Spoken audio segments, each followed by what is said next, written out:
And I just want to say greetings to everyone. Good afternoon. My name is Xavier Sanders, and I serve as the Executive Director, Board Chair for the BarbaraCares Foundation. And today I am joined with some fellow board members, Ms. Lily Biggins, Dr. Robin Screen, and we are truly honored to have a special guest with us today, Dr. Antonia Novello. Dr. Novello, we are truly honored to speak with you, especially during Breast Cancer Awareness Month. Every week this month, we are doing targeted public service announcements to raise awareness for matters that pertain to breast cancer. And who better to speak to the issue of breast cancer than our nation's former top doctor? We are just honored to have you here with us today. You served as the 14th United States Surgeon General, the first woman, the first Hispanic, and the first woman of color. And we salute you today. And I know on behalf of myself, in honor in honor of my mother who recently passed, and on behalf of the foundation, we are looking forward to having this candid conversation today. And at this time, I'm going to yield the floor to Dr. Screen as we start our roundtable panel discussion. Dr. Screen, it's all you. Good afternoon. So as you know, we come to you from Fort Worth, Texas, what we lovingly call Cowtown, with our population of 1 million people. And minorities, specifically African Americans and Hispanics, make up a considerable portion of that population, about 25%. But when you look at the data, the socioeconomics and health statistics demonstrate a disparity. We at BarbaraCares are focused on cancer and breast cancer specifically, and how it impacts these ethnic communities. My first question would be, can you speak to health disparities that exist and what we can do to address them within the communities of color, especially as they are impacted with a late stage diagnosis and higher mortality rates? I'm so tired of seeing health disparities. I cannot tell you how much I'm tired of it. And more than anything, in people that for the longest time are so proud to even say, I need help. And in that sense, I am in that no matter where you live and no matter where you work, it seems like we're always attacked from both angles when we happen to be minorities, whether African Americans or whether Hispanics. And in that sense, when it comes to breast cancer, it's even more devastating for the simple reason that we know that if we go early to the doctor and get a mammogram and an early detection, we will live longer. But do many of our people know that? And when they do, are they still of the healthcare system that is sensitive? And even now more when everything seems to be by Zoom and by Skype and telemedicine, that touch of seeing your face and your pain as you feel it, would that be enough for me to tell you the truth of my life? I don't think so. And for that reason, I am so worried that maybe during this whole tenure of the COVID, we might be losing many more of us for the same reason that we feel if you don't care and I don't have a telemedicine prompt and my doctor doesn't have it, and I don't even know how, if you are there really answering my questions, would the empathy be enough for me to be able to tell you my truth? And if so, can I get an appointment possible so that you can early detect? And if so, be painful? And if so, am I going to be afraid of the person I don't know putting my breast in that big thing that you don't even let me know if it's going to be hurtful? The lack of education of something that saves my lives, because you might not understand my plea, or you might not understand my language, or you might not understand my culture. Are you really going to help me? And sometimes I believe that that is lacking in the health field today, which really increases the health disparities for those who cannot communicate truth with the history of this nation. And so really after COVID, I bet you that if we look at the statistics of breast cancer, maybe they're going to be more elevated than the usual, just because telemedicine cannot touch me. It might give me the feeling that you saw me, but it will not give me the feeling that you understand me. Mm-hmm. Yes, I agree. Yes, I agree wholeheartedly. And I think as physicians, we need to do more to reach out to the people of the community and our patients. So my next question would be, people often ask me, or they're concerned about, why haven't we cured breast cancer? Why can't we do more? First part would be, do you feel that we're doing enough? And the second part would be, if this were predominantly a male disease, do you think we'd have better outcomes or more advances by now? I think if this would be a man's disease, we would have laser rather than mammograms. But Yes. even though they only have 1% of cancer of the breast. And believe me, I worry about them because they might not know the importance of self-discovery. They might Yes. not touch themselves. And if they have the little breast enlargements, avoiding the laughter and the cynicism of their men colleagues, they will probably not even mention what is happening with them. And that worries me a lot, even more. But I remember sometimes, like 40 years ago, President Nixon said the fight for cancer is going to be over and gave us $1.5 billion. And still now, 40 years later, we haven't seen it gone away. We have advantages. We also have disadvantages. And the advantages is that we have more ways of treating. But what is the good use of treating it if we basically have no communities that really utilize the treatment as a saving grace because they don't know it exists? And worse, it's so expensive. In the absence of health insurance, how can you tell me that I can pay a medication that might start at $10,000, maybe even $30,000? I always remember that the last 12 medications approved by the FDA started at 100,000 for the treatment. Yep. So how well can I tell my people who have no health insurance or even the feeling that they can obtain cancer treatment, that they can afford that? And then when you tell them, okay, your insurance might pay it, the out of pocket is also there. And if that's the case, I cannot afford $5,000 for me to have a surgery on my breast, or even $5,000 to be able to have radiation. So if you would only tell me that health insurance will cover it, I might rest. But in the absence of all the things that come after that, we, the people of us who only maybe weekly might make $600, if at all, how can you tell me about that cost to save my life when most of us, women in particular, take care of our family lives before we take care of our own? So there has to be more sensitivity added to the cost of cancer. And that might be your life is in your hands and I'm here to help you. And then we must make sure that every woman gets a mammogram for free. We have to make sure that, if you go early, I'm going to be able to save your life because your ability to survive is 100%. I might be able to tell the one who covers you that if you discover me early, maybe you don't have to spend so much money in my care because it's 100% survivability. So we might have to make lives much more important than just cost.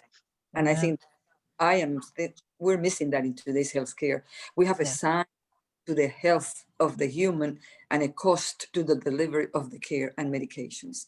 And when that is the thing by which we're moved, I might look at home and say, why get involved in something I cannot obtain?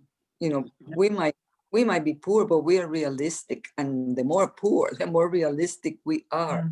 And the case, I don't think we're getting the information that makes me believe that you care and that my life is something to be able to be safe for the world. And in the absence of that sensitivity education that touches my fiber, I'm not going to go. I might have no money for transportation. Maybe when I get there, you don't give me the appointment. I don't have the gas to wait in my car until you can see me, afraid of the COVID. And more than anything, the person that might be doing my mammogram looks more like Nurse Retcher. I mean, she might not be sensitive enough for me to know that that breast would come back to the original size. All I see is that and squeezing it, and I don't know that it's going to come back. So be sensitive.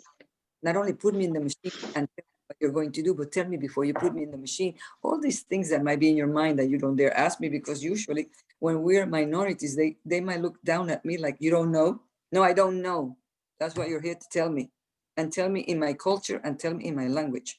And so that is lacking in the education of healthcare today. And I don't know if it's oversight. I just think that we're too busy.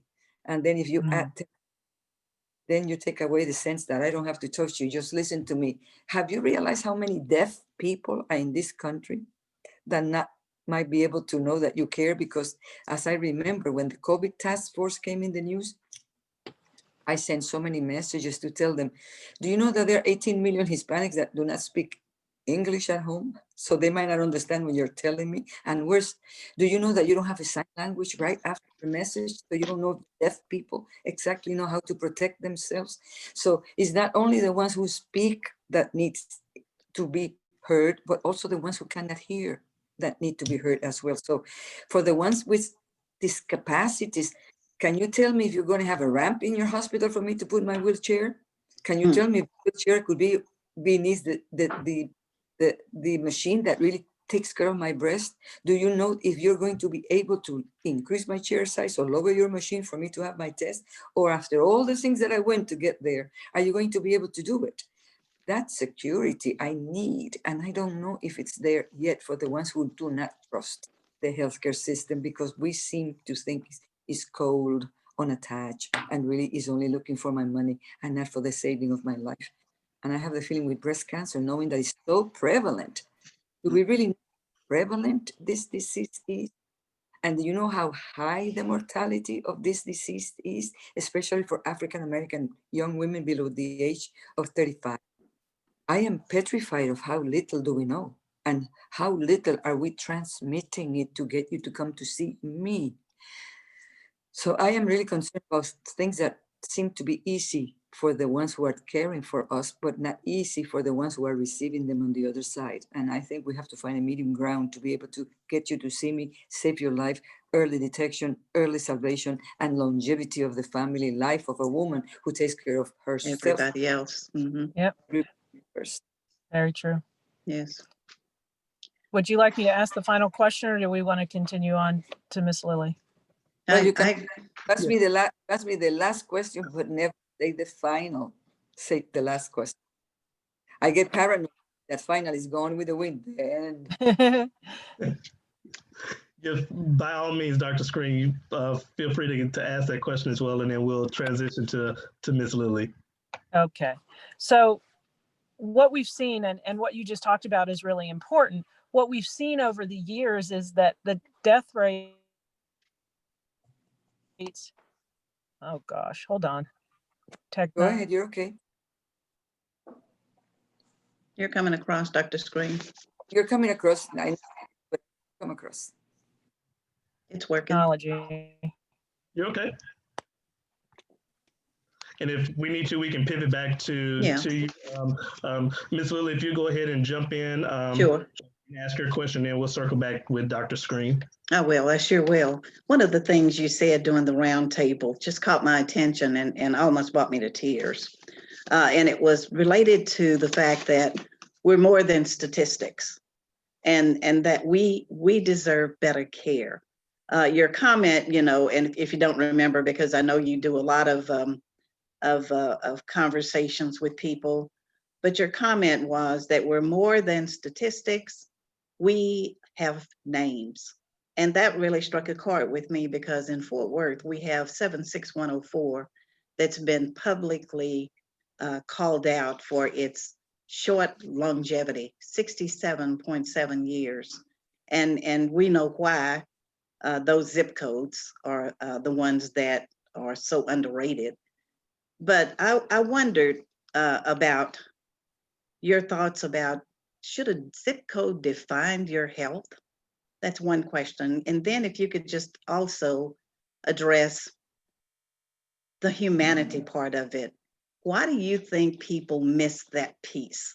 All of the things you've been talking about with the Hispanic population and a lack of knowledge and a lack of sensitivity, or I've seen them every day. I've been in healthcare, as I said earlier, about 51 years as a nurse, and then as a hospital administrator, demanding personal care, demanding that people understand what's important to the patient has to be important to us. And so I wondered, what are your thoughts about that humanity piece in healthcare? Can you talk a little bit more about that? Well, I think it's tremendously important, because if you lose the sensitivity, then you should have not been in healthcare. And it's really sad that now, even in medical schools, we're teaching empathy. You should not be in healthcare if you don't feel empathy for your fellow man, but now we're teaching it. Can you imagine that? So, and I also feel that sometimes you even have to teach leadership, I understand, but empathy, it seems to be at the core of what you're going to be when you grow up, but it's having to be taught today. So I truly believe that sometimes the zip code where I live segregates us more than anything else in the world. And it's the mind of those ones who believe we're less because we live in that zip code, without realizing it, that zip code has been made responsible by your lack of care for where I live and where I work. But no one really talks to the truth of that, because we are so politically correct, of not trying to hurt feelings so that indirectly we don't get hurt more. And so we really don't cover the real truth of the reality of our lives. But they have to remember, maybe in that zip code, I don't have a place where I can get good food. Maybe there's not a where I can do exercise. Remember, there I live there and there's very little education among my peers and my neighbors. Maybe there's a neighborhood in where I'm afraid to go out at night and I might be sick. Maybe there is a neighborhood in where every time I get for a pain medication, they might think I'm an addict. So it's this perception that is really killing us rather than the reality of the neighbors Right. that are there. And for that, we get punished sometimes for life. And so we have to start thinking that a zip code does not makes who I am. Is your mind and your prejudice that makes it that way. And we have to change prejudice because it really is killing us. But the empathy is truly something more important. And the sad part is I remember in my generation, men were more helpful to me growing up than women. Mhm. And I wonder if our own puts us down because some have gotten out of the zip code and they forget where they came from. Once they jump that, they forget where they came from and really put step harder on us. Like if I got out of there, I don't even want to think about it. Well, if you forgot where you came from, you're going to find many, many difficult moments in your next life because somewhere, somehow, someone from the same zip code is going to remind you that you were part of the reason for which we stood behind. And I always remember somebody said to me, when you cross a bridge, make sure that you bring someone with you. And the Yes. thing that at the bridge, you might be blinded by the light. So you will always need someone with you to tell them, yes, there's light in the other way, but you can send that person to tell them what is on the other side as a witness, not as an opinion. And for that reason, it's always good to have someone to go with you in that zip code that made it. If it's good enough person to remind them that that zip code does not make me who I am. And anyone who comes out of that zip code looking good, make sure that you make it publicly. Because when I work in UNICEF, Mr. Grant used to say, what you cannot get it by altruism, get it by guilt. I think Yes. we're guilty of their behavior, lack of humanity. But every time you see someone giving a lot of money and a lot of presents, sometimes I think they want the presents, but once the camera is over, I have the feeling that they really do not feel what they said.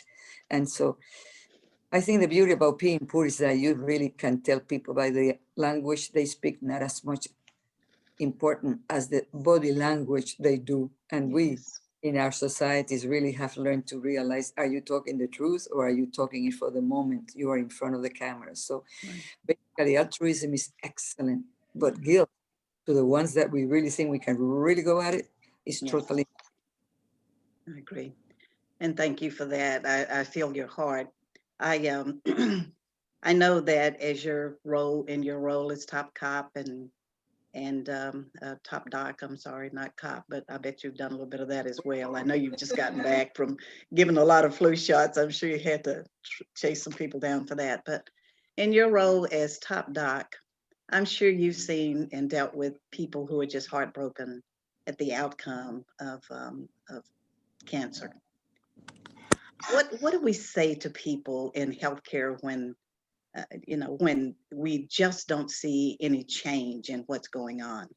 A year after year after year, all we seem to just count the numbers. What do you think is a good message for them other than prevention and being healthy and getting your mammograms and all? Is there anything that you would share with us that would give them hope? And are you of the opinion that cancer is on the dashboard for everybody to focus on and that a cure will be here soon? Well, I have to start think first, and sometimes I think we're a population, but sometimes we need to increase the teaching of the healthcare delivery person as well. For the simple reason that I find that some of my colleagues believe that when you are over the age of 65, you are retired, not realizing that my brain is there and my desire to live is there. And so for that reason, it seems to me extremely important that today 100 is the normal 80. And when you have 53,000 women alive at the age of 100, I resent that you believe that because I have symptoms in my breast, no matter how shaggy they might be, that I still have cancer. And some doctors do not recommend that I have a mammogram. And case in an 80-year-old lady who kept complaining to have a mammogram, and she had stage 1 at 80. And her primary care said, you're 80 years old. What do you want to do this? Well, it's not your opinion or your right to deny me what I need as a woman to live longer, because 80 is the normal 100 of the future. And in that case, I have the feeling that sometimes we believe that when you see an 80-year-old person, they should be grateful that they live for so long. And I say, we should be a miracle that with all the things that are in my life, I'm still here at 80 and I still want to do good. So as long as you can have all the things in life that you can do to keep yourself alive, you deserve a mammogram, no matter what is your age. And for that reason, it seems to me that if telling them that you're going to die, how can they want to be able to live? If you keep telling them that the medications are so expensive and without health insurance, you will not be able to get there, why do they decide to go and get themselves tested? The way by which we take the message has to change. It has to be hope. And in that change, there has to be availability of treatment and mammograms. And so when I saw the data of the women who basically hated the healthcare system, and they never said what were some of the hindrances for which they did not get tested, we have to have someone that you can relate to, especially in the African-American community with the Tuskegee experiments, that yes, and that no, that cannot happen again, that you can reach someone to help you, thinking that you can trust them, that they will find you help. And most of the women in that particular research, finally, when they decided to tell their true problems to someone, they were able to get tested faster than the ones who kept it to themselves for pride. And for that, I think we have to change the way we teach people, change the way we think about cancer, and we have to teach the way by which there's hope. We are not at the end of the total cure, but absolutely we are beyond 40 years of having done nothing. So the survivability has to be push. I find you first, you have 100% survival. I find you first, your healthcare system is not going to collapse because you don't have to pay maybe even for chemotherapy. You have to make sure that the healthcare system realizes too that their responsibility to find to save them money if I happen to be a number of a dollar sign. And more, make sure that we tell people, even at the last stage of their life, that I might prolong a little bit longer, even though you came when you were stage 3, because no one knows why did you came in late. And now it was not your irresponsibility. Is that life sometimes dishes is harder for some and not so much for others. So even at stage 3, I might be able to shrink your tumor a little bit. I might be able to give you something for pain, and I might be able for you to do all the things you have to do before you need to go out of this world. All of that needs to be part of the system of prevention. Now you have to tell me the truth, because I am here and I have a family to support. You know, what are my chances? Not how long am I going to live, but the treatments today be able to prolong your life, even when you came and I found you at stage 3, because you didn't even know that a mammogram of $90 can even prolong your life and diminish the loss of the healthcare system. We have to tell people everything, and I don't think we have that educational system going on. So when we have a person now coming to talk about breast cancer, make sure you talk to me about that, not only of the statistics of survival, but the statistics of survival in spite of where I live, in spite of my zip code, in spite of a doctor who doesn't want to send me to a mammogram, and in spite of I have no way out of where I live, but I have a way out for the next member of my family with breast cancer. And please, I really panic now that we have the triple negative mostly in our minority community. Do they know what that means? One more negative in my life, and on top of that, for breast cancer, you give me triple negative, which means no matter what, I can survive no matter what you do for me. So in the next PSA, don't only talk me about how am I going to live. Tell me of all the things that are going to come my way that I can circumvent if I come for early detection. And we are not doing that. And Dr. Novello, you actually touched on my question that I was going to ask you as we closed out this discussion. For organizations like BarbaraCares, that we are grassroots organizations that take a message directly to communities that are most affected. My concern as the executive director and all of us here that are a part of the board, we have struggled to figure out what exactly should we be saying. As Ms. Lilly has alluded to, we see the numbers going up and we want to know what our message should be. And you alluded to the fact of different changes that we should be making. Don't just give us as far as the survival rates and all of that, but give us the full picture of what can potentially affect a woman of color, other minorities that are at great risk. So I appreciate you for touching base with my question that I was going to ask and giving us some guidance as far as what we need to do to better hone in on our message on the grassroots level. But I do want to ask you, just as we bring this to a close, in your observation, what additional messaging would you like to see us do? I know we were in Breast Cancer Awareness Month. We see the promos where it says 1 in 8, and what else should we be doing to bring and raise awareness for people that are at risk for breast cancer? You know, sometimes I think that when Muhammad cannot go to the mountain has to come to Muhammad. Mm-hmm, mm-hmm. And for that reason, I think to have some kind of a station provided by BarbaraCares, whether it's a bus, an old school bus, converted into a place where you can do portable mammograms, Right.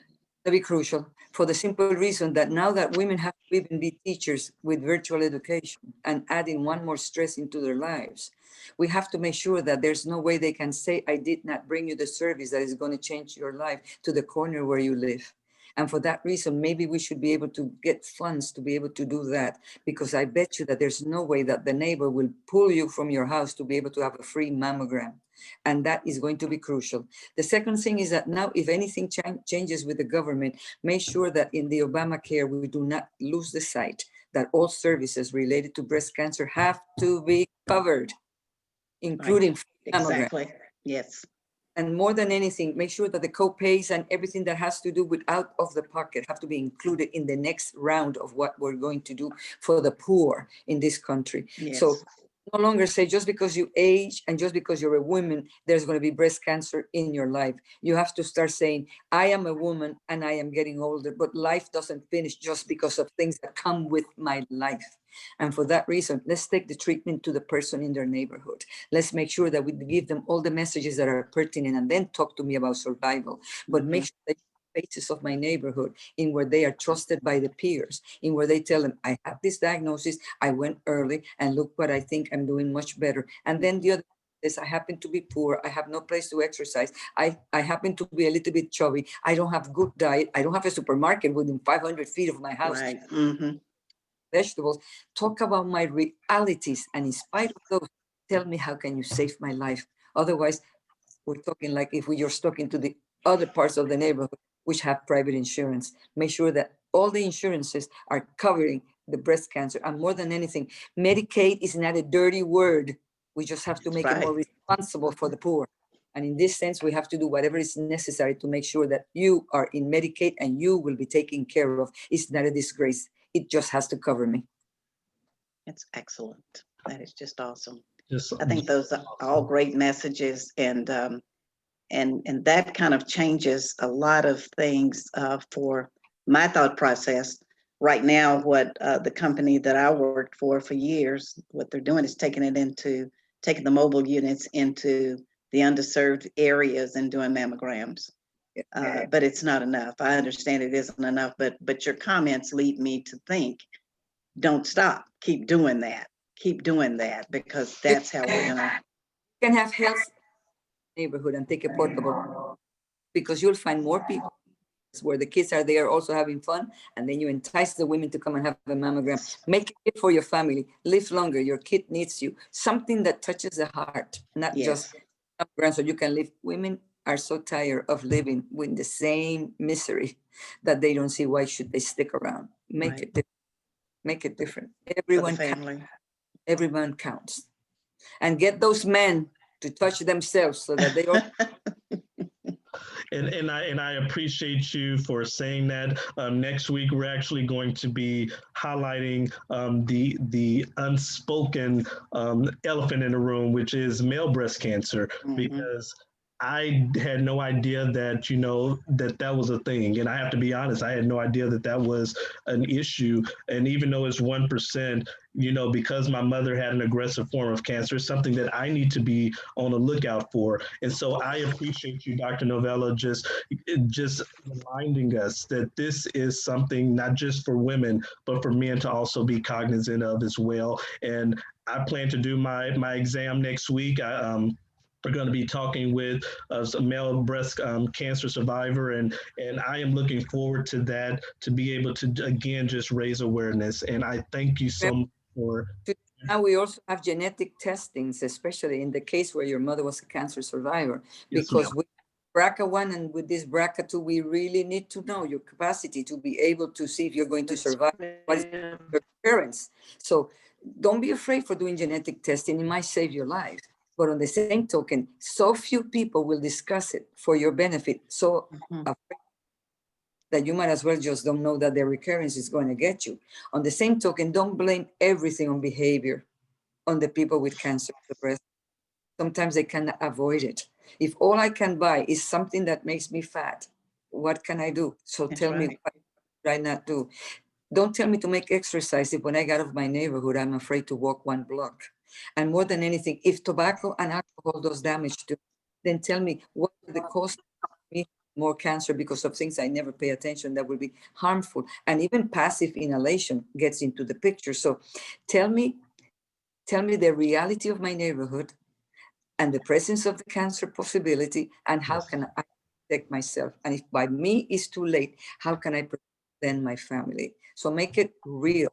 Just don't make it survival in the presence of what we know is the reality of our daily lives. That's wonderful. I think that is great. Great news for us to be able to share with our communities and just practical advice. And Dr. Novello, we appreciate you again taking time out during Breast Cancer Awareness Month. We appreciate your service that you've done for the country and everything that you are yet continuing doing. I know that you just came back from a trip out of the administering, you know, flu shots, and we appreciate you for everything that you do. And I thank you, and I thank Dr. Green. I'm sorry about this, but you got all your questions on time, and I'm glad. I can't wait to go to Fort Worth and meet all of you. Oh, great. We want you. That would be wonderful. Yeah, come and meet us. Yes, whenever you're here in Fort Worth, we would love to host you and just let us know. And I tell everybody, whenever we speak with them here at the BarbaraCares Foundation, everybody is family. That's the heart that my mother had, and so we appreciate you being an extension of the BarbaraCares family, Dr. Novello, and just continue to do your work, continue to do your advocacy, and we're pushing for you. And Dr. Screen, Lily, we appreciate you as well. Thank you. Thank you. Thank you. Make all these political hopes and promises accountable. Yes. Yes, we plan to. Yes, ma'am.